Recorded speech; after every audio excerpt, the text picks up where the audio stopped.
Desde que nacemos, los seres humanos tenemos la necesidad o el interés de llamar la atención de la gente que nos rodea.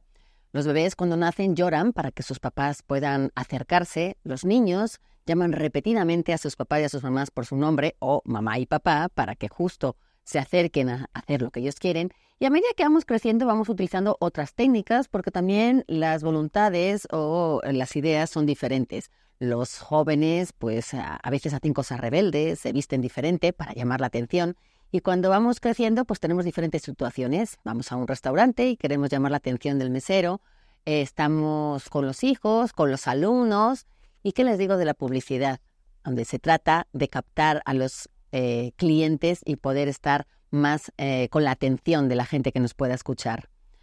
Van cambiando las estrategias y van cambiando también los tiempos. Ahora estamos en una vorágine digital donde tenemos un montón de información a nuestro alrededor y, por supuesto, captar nuestra atención se ha convertido en todo un reto. Ese es nuestro tema del día de hoy, llamar la atención, y vamos a estar hablando del libro Tu atención, por favor, escrito por Roger Casas Alatistre, que está con nosotros hoy para hablarnos precisamente de todo esto. Eres fundador del Cañonazo Transmedia y durante más de 20 años has estado creando contenidos digitales, así que tienes una larga trayectoria y experiencia a la hora de pensar en cómo captar la atención de ese público ávido y pues un poco saturado que está allá afuera. Roger, antes que nada, bienvenido a Creando el Futuro, este podcast que hacemos en Pinion Education para celebrar los 10 años que estamos ya en órbita. Y pues muy interesados en escucharte porque hablas sobre todo de este punto de partida de la economía de la atención, que es un concepto que nos atrae mucho y que habla un poco de este bien preciado. La atención, hablamos de la riqueza, del amor, de la salud, de un montón de cosas que son necesarias, y ahora entra este nuevo servicio, esta nueva, digamos, pues sí, parámetro, que es la atención. ¿Qué es, Roger, la atención, la economía de la atención, y por qué es un bien que tú piensas que es escaso ahora mismo? Hola Laura, oye, pues un placer estar aquí compartiendo con ustedes, con Pinion. Y bueno, primero, lo primero, el concepto, la economía de la atención se basa en que nuestra atención es un recurso escaso y los contenidos son cada vez más abundantes. Nuestra atención es un bien escaso, solamente tenemos 24 horas de atención al día, ni un segundo más. A esto hay que restar las horas en las que estamos dormidos, y bueno, dentro de las horas que estamos despiertos, pues dedicamos nuestra atención a muchas cosas. Por otro lado, los contenidos son cada vez más abundantes, y entonces la pelea, digamos, por obtener esos pedacitos de ese recurso escaso que es nuestra atención, son cada vez más crecientes y más acérrimos, ¿no? La economía de la atención es un concepto que se empezó a trabajar ya desde los años 60, 70, cuando había periódicos, había televisión, había películas, había radio, había algunos medios masivos que peleaban por este recurso que ya era escaso, que era nuestra atención. Si a esto le sumamos la capa creciente de contenidos que se ha generado desde que tenemos internet y sobre todo desde que tenemos smartphones en nuestras manos, pues estos contenidos se han aumentado de forma exponencial. Y si esto le sumamos los contenidos que ya se están generando y que seguramente se generarán en el futuro, basados o generados por inteligencias artificiales, bueno, pues la catarata, la marea, el tsunami, pongámosle el nombre que queramos, de los contenidos es cada vez mayor y creciente. Entonces tenemos un recurso escaso que es nuestra atención y una abundancia inconmensurable de contenidos que cada uno se está tratando de abrir paso, de robarnos o de obtener unos segundos, unos minutos, una hora de nuestra atención, y eso y en esto están sustentados pues muchísimos y muy grandes negocios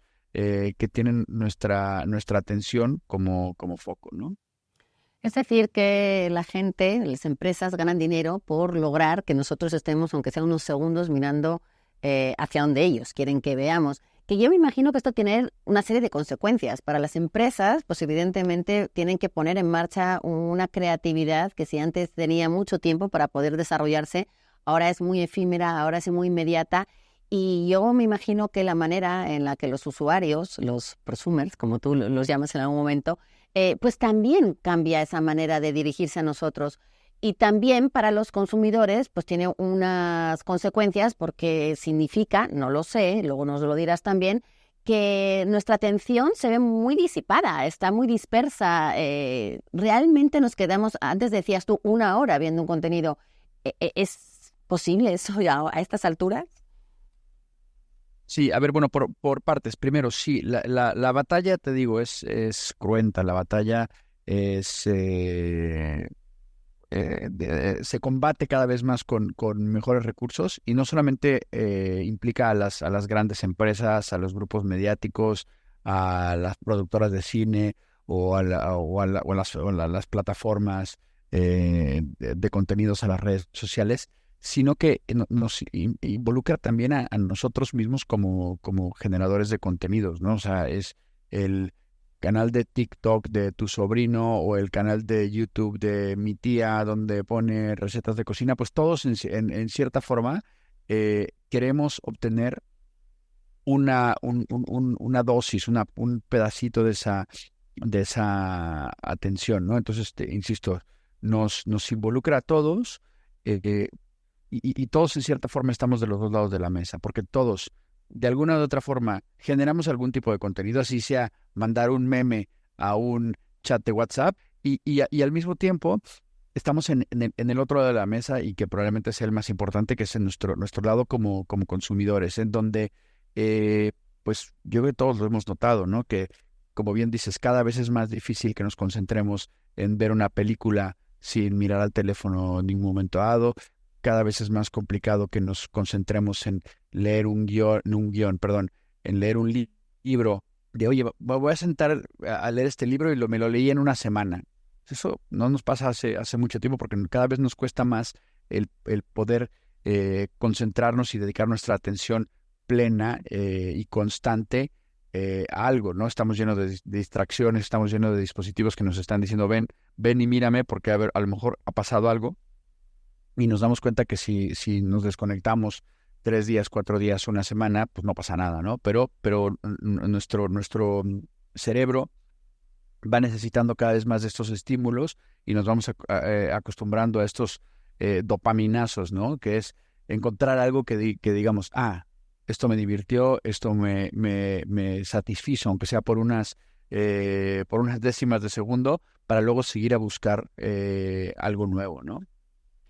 Y yo, Roger, no sé qué opinas tú, pero siento que el foco está muy puesto en la juventud. Se les achaca mucho a los jóvenes, que son los que están siempre conectados, pero yo siento que esto escala a todos los niveles y que todos estamos conectados, jóvenes o no tan jóvenes, porque realmente a lo mejor no estamos tan conscientes, y eso es una palabra que me gustaría que nos explicaras bien, la conciencia de todo este murmullo, ¿no?, que hay constante.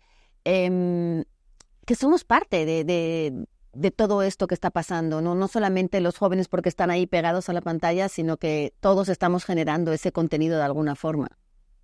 Sí, o sea, nosotros vemos y decimos, no, el mundo digital, siempre decimos, es para los más jóvenes. Si nos ponemos a pensar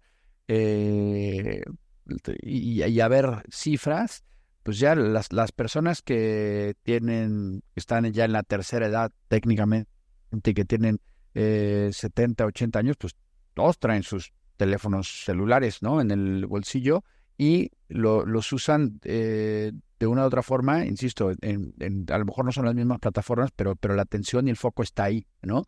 ¿Qué es lo que pasa con la gente más joven? Primero, que quienes tenemos más años, quienes llegamos a tener antes una vida no digital, como que tenemos esta cosa de que sí conocemos el otro mundo, o conocemos el mundo como era antes de que hubiera internet, ¿no? Entonces, y hemos aterrizado aquí y hemos incorporado esto a nuestro consumo y tal vez por eso sintamos o tengamos esa percepción de que somos menos dependientes de lo digital. Y vemos a la gente más joven, pues que han nacido ya rodeados de pantallas y rodeados de conectividad y que no niños que van y tocan la tele porque creen que es táctil y que creen que pueden estar cambiándole y haciendo swipe para ver otro programa diferente al que está en ese momento. y creo que ahí hay una parte que sí es importante y que es una discusión muy actual. Al menos aquí en España se está debatiendo mucho el vetar o el tratar de reducir el contacto de los niños y de la gente más joven con las pantallas, con los smartphones, con las tabletas, hasta al menos los 16 años, dice, ¿no? Y eso irla con la otra palabra que habías mencionado en tu pregunta, que es la conciencia. Para mí es súper importante, una vez habiendo explicado qué es el concepto de la economía de la atención, el cobrar conciencia que todos estamos inmersos en esto y que y en cierta forma nos afecta a todos quienes estamos en este mundo conectado, a todos quienes tenemos un teléfono celular en el bolsillo y a todos quienes generamos contenidos ya sea de forma profesional o de forma amateur. El primer gran paso es la conciencia que hay que cobrar. Roger, tu libro desde luego es emocionante y pues interesante y útil desde muchos puntos de vista. Tienes una serie de partes. Hay una parte en la que hablas de justo de la economía de la atención. La segunda parte es cómo captar una serie de claves, ¿no?, para captar la atención del público con una serie de voces de expertos. Hablas también hay muchas metáforas. Eso me gusta mucho que utilizas muchas metáforas y siento que eso es una manera siempre de pensar que no es ajeno lo que nos estás contando, sino que son cosas tangibles que vemos a nuestro alrededor. Hablas mucho de plataformas, ¿no? De cómo, por ejemplo, de alguna de estas plataformas que nos ofrecen series, pues aceptan o asumen sin ninguna pena que su enemigo número uno es el sueño. Es decir, tú empezaste diciendo que de las 24 horas había que restar las de sueño. Hay gente que duerme 8, hay gente que duerme 6. A estas empresas les gustaría que de plano no durmiéramos nada para seguir consumiendo. ¿Qué ganan ellos con mantenernos en ese nivel de atención? ¿Es una atención que a ellos les constituye ganancias de algún tipo o nada más es pues ver por ver lo que sea que esté en pantalla? Bueno, primero, muchas gracias por haberte leído mi libro y por considerar que es emocionante. Sí, a mí lo de las metáforas me gusta mucho y creo que son muy útiles para explicar determinadas cosas, sobre todo cuando son un poquito complejas. A ver, la frase esta de que de nuestra competencia es el sueño es una frase que dijo Reed Hastings, el antiguo CEO de Netflix, cuando le preguntaron qué opinaba de su competencia de Amazon y de Disney y de HBO, y dijo que no, que su competencia era el sueño porque tú cuando en la noche te quedas dormida, mientras estás viendo una serie de Netflix, pues en ese momento cierras los ojos y ya no puedes ver una serie de Netflix. Yo creo que esta es una frase que es un pelín arrogante, pero también muy aterradora y también muy clarificadora de efectivamente cómo funciona este negocio, ¿no? Nosotros, a final de cuentas, cuando estamos consumiendo un contenido, y más si ese contenido es digital, es muy fácil rastrear dónde estamos y dónde está nuestra atención y cuánto tiempo pasamos en una determinada plataforma, cuánto tiempo pasamos viendo una determinada serie, cuánto tiempo pasamos leyendo una noticia en un periódico, ¿no? O haciendo scroll en Instagram o en TikTok. Todo esto se mide, ¿no? Entonces, todo esto se mide y estos datos que nosotros vamos dejando con todo nuestro consumo digital son datos que primero se contabilizan, se analizan y luego se venden, ¿no? Porque pues una plataforma de éxito se considera exitosa precisamente porque pueden medir cuánto tiempo le dedicamos de atención y de estar ¿no?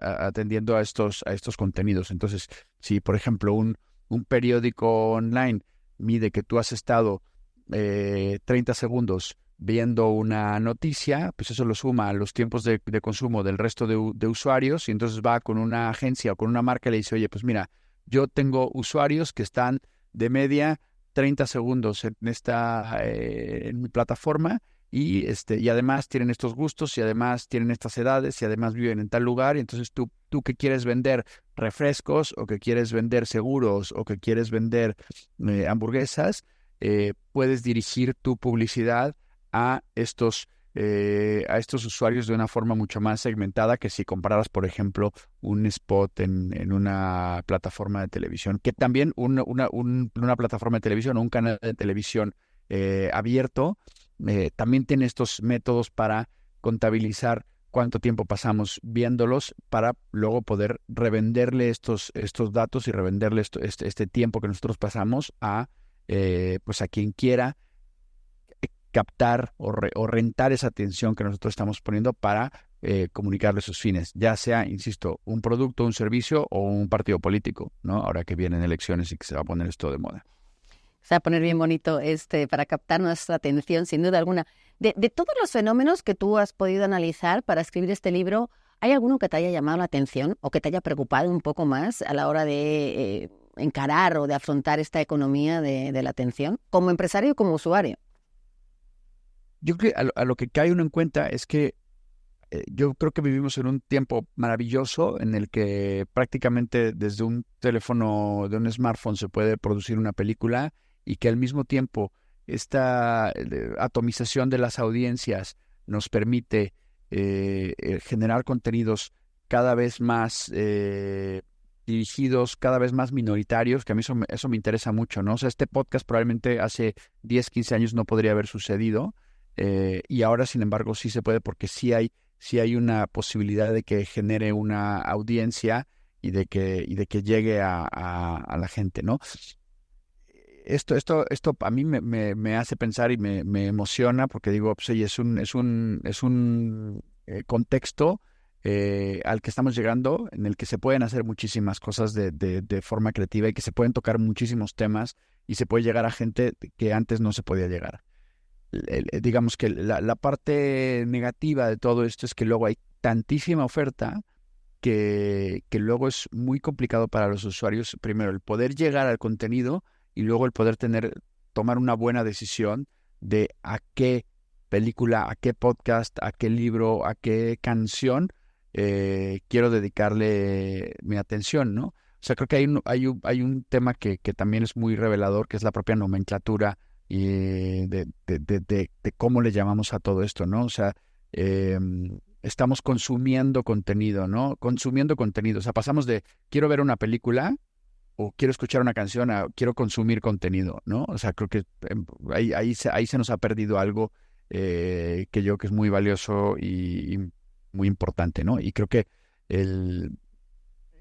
insisto otra vez, lo importante y lo clave en esto es llegar a cobrar conciencia de por qué, ¿no? Y por qué estamos viendo esta película, por qué queremos ver esta serie, por qué llevo media hora haciendo doom scroll en Instagram y no hay nada que me haya gustado, que me haya hecho reír realmente y podría estar otra hora aquí y no dar con nada y luego llegar al final de esa hora y decir, pues ahorita a lo mejor podría haber leído un libro, ¿no?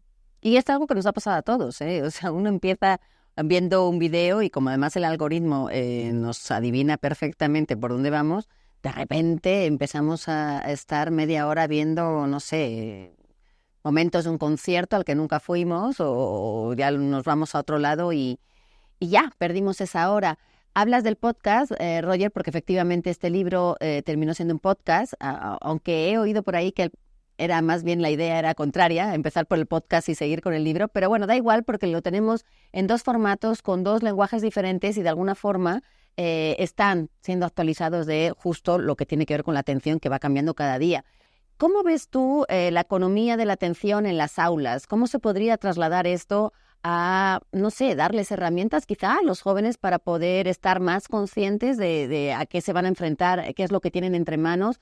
¿Deberíamos estar no sé, implementando cierta cultura del cuidado, en ese caso, que con la atención va muy de la mano ese sustantivo?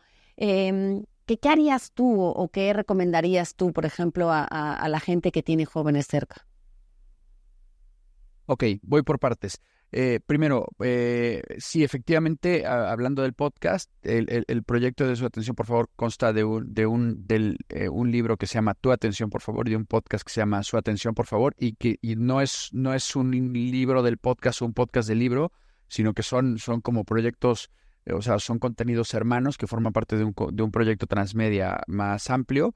Y el libro en cierta forma se alimenta del podcast en el que tengo conversaciones con personas que forman parte de la economía de la atención, pero digamos, no redunda con el libro, que el libro pues tiene este objetivo clave de primero explicar qué es la economía de la atención y dar claves para generar mejores contenidos y también para cómo lograr consumir mejores contenidos.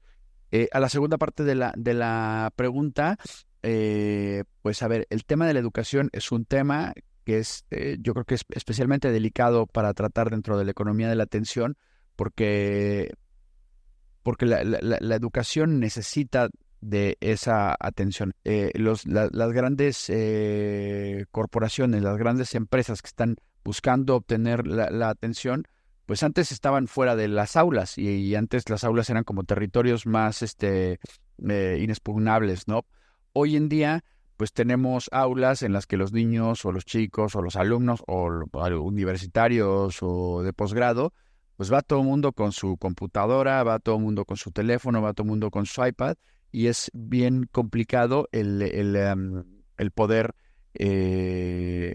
competir con eso, ¿no? Entonces, yo creo que por una parte hay una parte del discurso o una parte del enfoque que va hacia los profesores, hacia el personal docente, que independientemente de que la gente pueda estar con un dispositivo conectado en la clase, durante la clase o no, nosotros ya nuestro cerebro lo que está habituado es a recibir estímulos que son más entretenidos o que tienen que tener, que deben tener elementos lo suficientemente atractivos como para que ese cerebro que viene de un ritmo y de un nivel de captación de atención a nivel TikTok, Instagram, pues luego se siente en una clase y estás así, ¿no? Entonces el profe ya no puede agarrar y decir, abran el libro y les voy a dictar o no ser consciente de que su clase, aunque es una clase, tiene que tener elementos de entretenimiento por la propia audiencia a la que se está dirigiendo. En cuanto a la audiencia, pues una vez más, yo creo que la palabra, es que hay que ser conscientes de que, pues oye, yo estoy yendo a una clase que pues haya pagado, me hayan becado, lo que sea, pero es una clase, es un contenido que tiene un valor y que en ese momento tengo que apagar y cerrar la computadora y dejar el teléfono en el guardado y prestarle atención a esa persona o ese grupo de personas que me están enseñando algo, ¿no? Esto obviamente, pues entre más jóvenes sean los alumnos, supongo que será más complicado de atajar y por eso creo que estas medidas de reducir o de eliminar las pantallas, por lo menos, o las pantallas individuales dentro de las aulas, pues puede tener un sustento bastante lógico y bastante óptimo. Y además en un momento, Roger, en el que se habla mucho de la salud mental en el deporte, la salud mental en diferentes gremios, pero estamos hablando de jóvenes, de gente que igual no tiene las herramientas emocionales y, bueno, la experiencia de vida como para un poco afrontar estos, no sé si peligros, pero sí amenazas y desde luego cosas que igual los adultos que tienen alrededor tampoco saben manejar de una forma eficiente. Yo me imagino que tú no eres científico, pero no sé si estás muy ligado o has encontrado datos que hablen un poco de la correlación que hay entre este consumo, entre esta economía de la atención, entre esta exposición a la saturación de información con la salud mental de los jóvenes. ¿O todavía es pronto para saber qué va a pasar en unos años y qué adultos van a ser ellos a partir de estas condicionantes que tienen ahora? A ver, bueno, primero sí, no, científico no soy y no aspiro a serlo, pero sí hay datos que yo creo que son datos que son dignos de analizar. Y hay datos que son, además, que están frescos, ¿no? Si tomamos una ventana de más o menos 20 años, 20 años que es más o menos cuando irrumpió realmente ya o se difundió Internet con esta conectividad de ancho de banda y con smartphones hace aproximadamente 20 años, En estos 20 años, nuestro span de atención, nuestro lapso de mínimo de atención, que es lo que le podemos dedicar una atención a una cosa, se ha reducido en un 30%. Se ha reducido de unos 12 segundos a unos 8 segundos. Y más o menos en este mismo rango de tiempo, han trastornos como son la ansiedad y la depresión, pues han ido en aumento también en proporciones similares, ¿no? Entonces, bueno, ¿qué ha pasado en estos 30 años se hayan podido dar estas cosas, ¿no? Entonces, ha pasado muchas cosas en estos 20 años en nuestro mundo, pero bueno, y aunque no se pueda hacer una correlación, sí uno se puede imaginar que o sea, este mundo que claramente se ha acelerado y que claramente se está acelerando porque vamos a más, eh, puede tener alguna repercusión en nuestras mentes y en la salud de la que gocen estas mismas. Hablas también de un concepto que se llama engagement, donde nos conviertes en moneda de cambio. Me gustaría también un poco que nos presentaras esta idea y por qué es importante justo con este tema. Bueno, el engagement es un término complejo de asir porque tiene muchas acepciones. De hecho, tengo una charla, en algún momento di una plática en la que se hablaba de todas las acepciones que tiene el engagement. A final de cuentas, tiene que ver con esta capacidad que tienen determinados contenidos de captar nuestra atención, no de una forma breve y descontinua, sino de una forma más continuada, ¿no? Quien logra esto y que tiene las capacidades de lograr esto, pues tiene seguramente un negocio o unos negocios muy prósperos, ¿no? Volvemos otra vez a las redes sociales, volvemos otra vez a TikTok, ¿no? A quien no es que llegas, abro TikTok, estoy 2 minutos y me voy a otro lugar, no, estoy en TikTok y me puedo quedar 1 hora y media viendo a ver qué pasa sin que realmente pase nada, ¿no? Hablábamos de Netflix, ¿no? Que cuántas veces decimos, oye, no, es que ahora no, es que los contenidos cortos es lo que triunfa. Ah, pues sí, pues el otro día fulanito se quedó 4 horas viendo una serie capítulo tras capítulo sin parar a comer, ¿no? Em, entonces, bueno, pues sí, quienes dan con la fórmula para lograr conseguir ese engagement, pues tienen negocios muy prósperos dentro de la economía de la atención. Y otra de las cosas de las que tú hablas mucho es de la gestión, es decir, no es que estemos a expensas de lo que los demás quieran producir en nosotros también tenemos un poquito de injerencia en todo esto y esa manera de gestionar los contenidos, la abundancia de contenidos sobre todo, ¿crees que de alguna manera se pueda aprovechar en las aulas, se pueda, la economía de la atención evidentemente es un concepto que nos atañe, aunque no sepamos muy bien definirlo, pero ¿se puede aprovechar? ¿Se puede enseñar? Ah, sí, por supuesto. Se puede enseñar y creo que también se debe interiorizar, ¿no? O sea, yo que todos deberíamos de saber exactamente cómo funciona un algoritmo y por qué a mí me está recomendando determinadas cosas y por qué yo entro a una plataforma y veo una oferta inconmensurable de contenidos, me paso media hora y al final acabo eligiendo una película que es Karate Kid que la vi hace 30 años, ¿no? Em, sí, creo que hay determinadas prácticas que se pueden ir estableciendo para por lo menos ir coartando un poquito el territorio a todas estas herramientas, ¿no? O sea, la primera que se me viene a la mente y que es la más antigua de todas es seguir la recomendación de la gente, ¿no? Y yo, por ejemplo, yo lo que tengo es que en mi teléfono tengo un documentito donde tengo recomendaciones de películas de gente a la que aprecio, ¿no?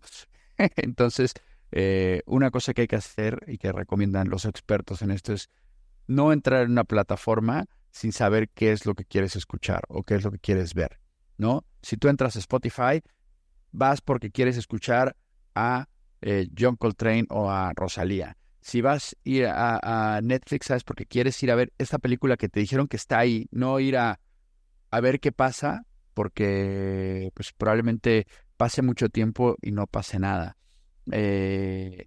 reducir nuestros estímulos, ¿no? O sea, si tenemos el teléfono con 85 aplicaciones, pues oye, tratar de quitar las que no sean absolutamente indispensables y las que son de ocio y las que son para pasar el rato, esconderlas en la última pantalla y tratar de no acordarnos de ellas o borrarlas directamente y solamente recurrir a ellas en aplicaciones de escritorio, dejar los teléfonos, aislar físicamente los teléfonos, guardarlos en un cajón y echarles llave o dejarlos en el cuarto de al lado y tratar de tener esa convivencia sin los teléfonos de por medio. En fin, hay muchas cosas que se pueden ir implementando y que yo creo que van a pasar.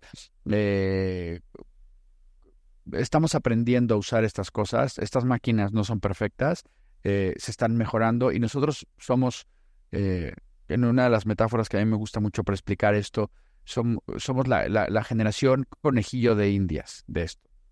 A mí me gusta pensar que somos en ese sentido como la primera generación de conductores de autos, de conductores de coches de hace 120, 130 años, ¿no? Los primeros coches eran unas máquinas rudimentarias que pues tenían unos frenos muy malos y que no tenían cinturones de seguridad, no tenían airbags, no tenían parabrisas en muchos casos, y los conductores originales, los primeros conductores, pues tampoco no tenían cursos de manejo, ni tenían licencias, ni tenían la pericia que a lo mejor podemos llegar a tener nosotros cuando ya nos subimos a manejar un coche, ¿no? Entonces, claro, los accidentes que había en aquel entonces eran muchos, abundantes y mortales, ¿no? Y a medida que ha ido pasando el tiempo, primero las máquinas, la ingeniería se ha ido perfeccionando, por lo cual las máquinas están mejor diseñadas, hay menos choques y como conductores se supone que también somos mejores y más responsables, lo cual debería de reducir el riesgo de subirte a un coche e ir a dar un paseo, ¿no? Entonces a mí me gustaría pensar que nosotros nos podría pasar algo así y que esto a medida que pasen los años y las generaciones, pues tanto las máquinas y las herramientas se harán mejores y serán más seguras y nosotros como conductores, pues seremos conductores con más pericia y con más conciencia de las máquinas que estamos manejando, ¿no? También ahora mientras escuchaba estaba pensando en que también hay mejores seguros de automóviles ahí para, no sé si para ayudarte, pero están en la ecuación.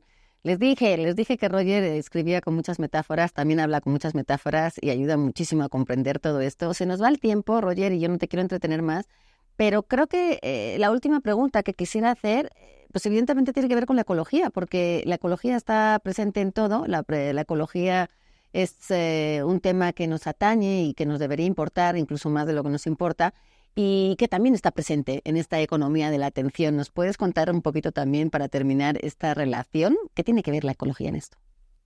Pues bueno, de hecho hay una gran tendencia desatada por el sociólogo y filólogo francés Yves Citon, que escribió un libro que se llama La ecología de la atención, precisamente, y que, pues, a final de cuentas, la sostenibilidad, si buscamos sostenibilidad en el diccionario, se refiere eh, a un proceso que tiene la capacidad de ser sostenido en el tiempo durante mucho tiempo. Entonces, si nosotros nos vamos al concepto básico de la escasez, de la atención y de la abundancia de los contenidos y que esos contenidos son cada vez más crecientes, más abundantes, pues nos damos cuenta que llegamos a un escenario bastante insostenible, ¿no? De hecho, en cierta forma ya lo es, ¿no? Entonces, ¿cómo nosotros como especie y como sociedad y como individuos vamos a lograr o sea, hacer que nuestras vidas sean sostenibles con esta tremenda y cada vez más perfecta oferta de contenidos que van a conseguir captar nuestra atención cada vez de forma más eficaz, porque también lo digo por ahí, o sea, Netflix no va a hacer peores películas y TikTok no está haciendo algoritmos para ser menos adictivo de lo que ya es, ¿no? Y esto tiene que ver también con esta misma novedad y esta generación conejillo de Indias que somos. Y, y ahora nos reímos, ¿no? Cuando vemos una serie o una película ambientada en los años 50, en los años 60, que llega una persona al médico y el médico está fumando y el paciente está fumando en la consulta y dices, ay, ¿cómo puede ser que esto haya sucedido? Ja, ja, ja, y nos reímos, ¿no? Y pues a lo mejor igual eso va a suceder que a lo mejor en 30, 40 años nosotros veamos una serie ambientada en nuestra época actual y que veamos que hay una cena familiar en la que hay 8 personas con 8 smartphones en la mesa, ¿no? Y que digan, "Hijo, de verdad, ¿cómo éramos, no? O sea, que todos estábamos con nuestros teléfonos en la mesa y nadie decía nada, ¿no? El fumar en un lugar, común, en un lugar cerrado, en un lugar público, nos parece una extravagancia, una cosa totalmente anacrónica, y pues probablemente lleguemos a conclusiones como esta, donde decimos, oye, toda la conexión, todo esto está muy bien, pero creo que necesitamos encontrar estos lugares en donde todo eso esté libre y que podamos estar viviendo plenamente y conversando de viva voz con la persona que tenemos sentada al lado. Pues muchísimas gracias por tu tiempo, Roger Casas Alatriste. Gracias por tu libro, tu atención, por favor. Escuchen también ese podcast, su atención, por favor, para poder entender este tema. Gracias por su atención, por supuesto, por haber llegado hasta este minuto de este episodio. Y nosotros siempre nos despedimos con una pregunta, Roger. Si tuvieras que dar solo un consejo a los docentes, ¿cuál sería? Que no tengan miedo a ser entretenidos. Es un gran consejo y un gran reto. Nos lo quedamos porque nos has abierto mucho los ojos de muchos temas que quizás estuvieran ahí, pero no nos habíamos dado cuenta de que teníamos que analizarlos y ser conscientes. Y nos dejas mucha reflexión, así que te agradecemos muchísimo y recomendamos mucho el libro. Y a todos ustedes, gracias por este episodio. Nos vemos en la siguiente. Muchas gracias a todos ustedes. Un placer compartir por aquí.